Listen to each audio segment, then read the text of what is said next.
Bene data bakundwa b'umwami Yesu Kristo, mwese abakurikira izi nyigisho tubahaye ikaze mu biganiro bya Saveur Divine. Ibi biganiro mu bitegurirwa n'abavugabutumwa bwiza batandukanye, akaba ari umuhamagaro ugendera ku ijambo ry'Imana byanditse mu gitabo cy'ubutumwa bwiza uko bwanditswe na Matayo ibice 24 umurongo wa 14. Kandi ubutumwa bwiza bw'ubwami buzigishwa mu isi yose ngo bube ubuhamya bwo guhamiriza amahanga yose, nibwo imperuka izahera ko ize. Ibi biganiro mubikurikira ku channel ya YouTube yitwa Saveur Divine. Tubifurije kugubwa neza. Imana Data ari nayo So ibaha umugisha.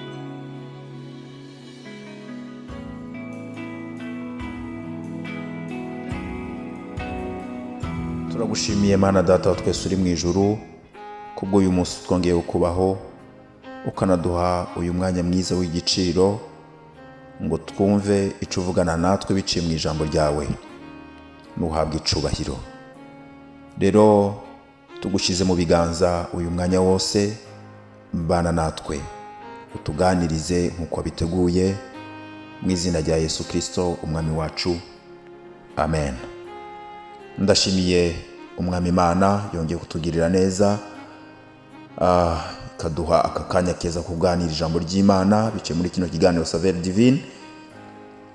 Ndabaramukije amahoro y'umwami wacu Yesu.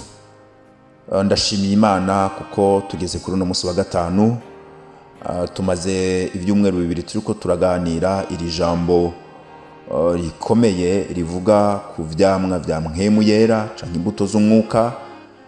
Dusanga muri kino gitabo c'Abigalatiya igice cya 5 umurongo wa 22 kugeza ku murongo wa 23, aho dusanga aya majambo avuga ngo ariko ivyo mpwemu yama n'urukundo, umunezero, amahoro, ukwihangana, kugira neza, ingeso nziza, kuba umwizigirwa, urwaneza, ukwirinda.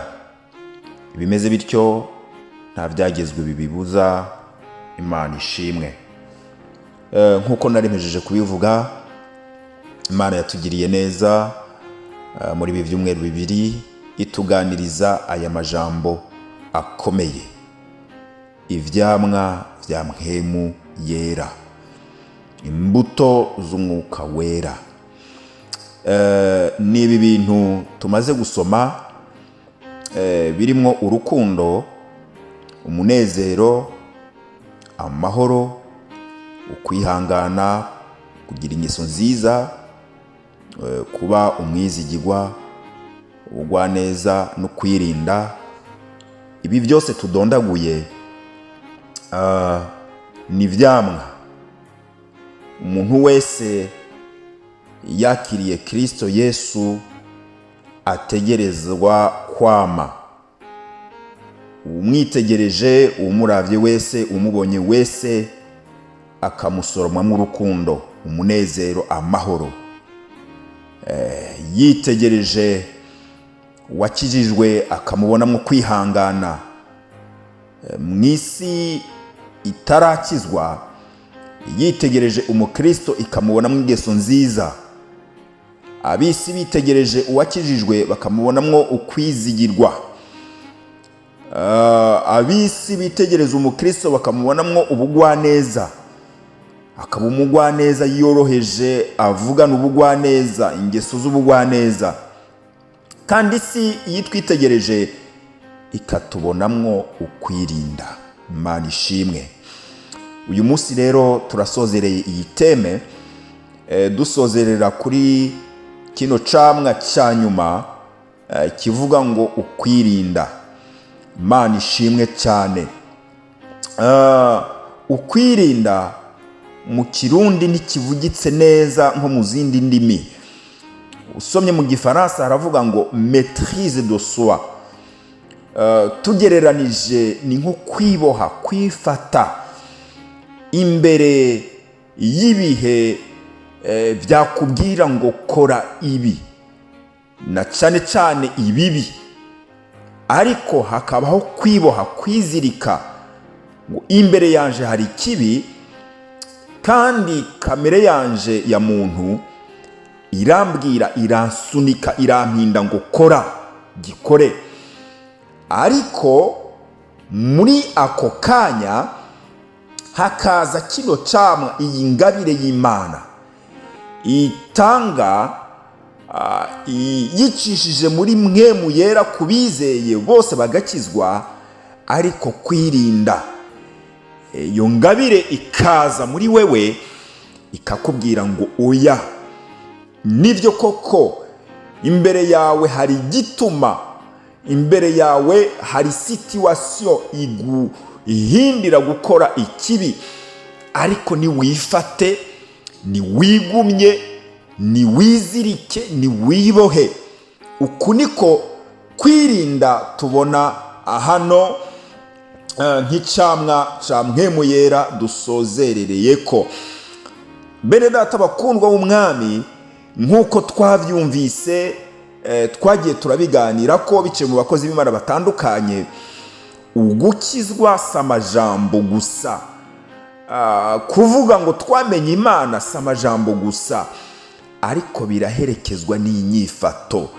Iyo nyifato rero nibyo vyamwa Mpwemu Yera atanga. Imana ishimwe. Kugira ngo abatwitegereza inyifato, uko dukora, ingene tuvuga, naho tutorinda kwivuga, vyerekane koko ko twamenye Imana, ko turi abakristo koko. Imana ihabwa icubahiro.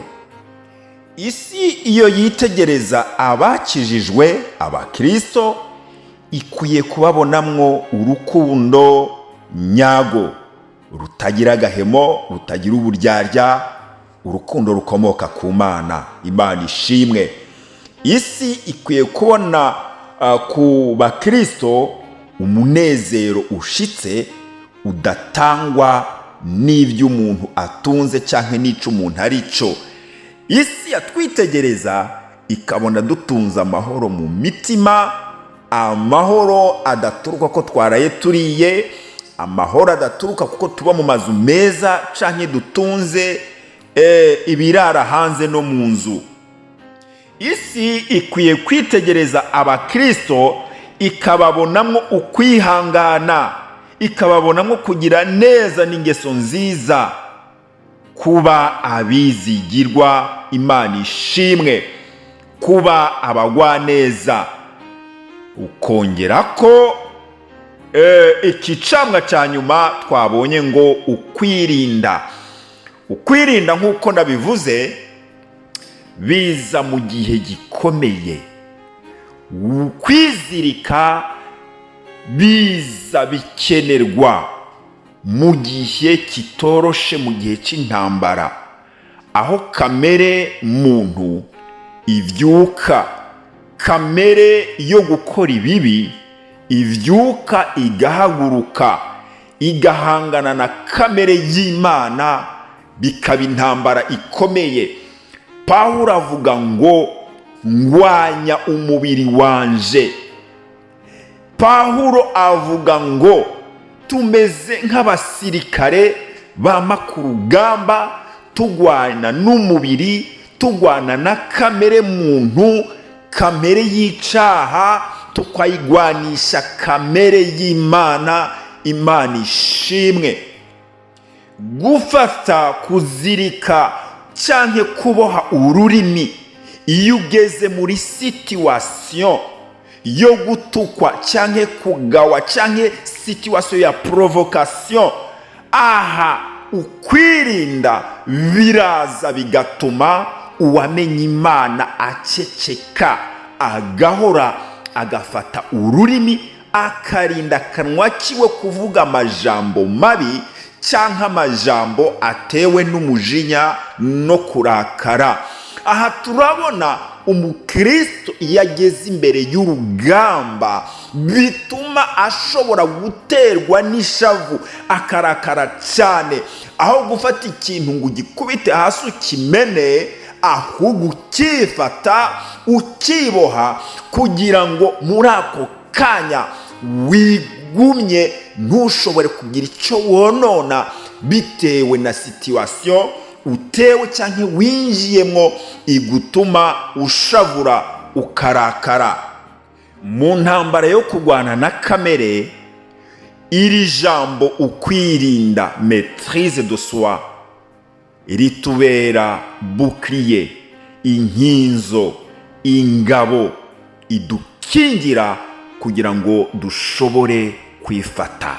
Iri jambo kwirinda, maîtrise de soi, riza rimeze nk'umugozi, nka minote iboha ururimi rwacu, amaboko yacu, amaguru yacu, mbere n'ibyiyumviro byacu, bigatuma twibuza gukora ikibi kandi twari ku muryango wacu.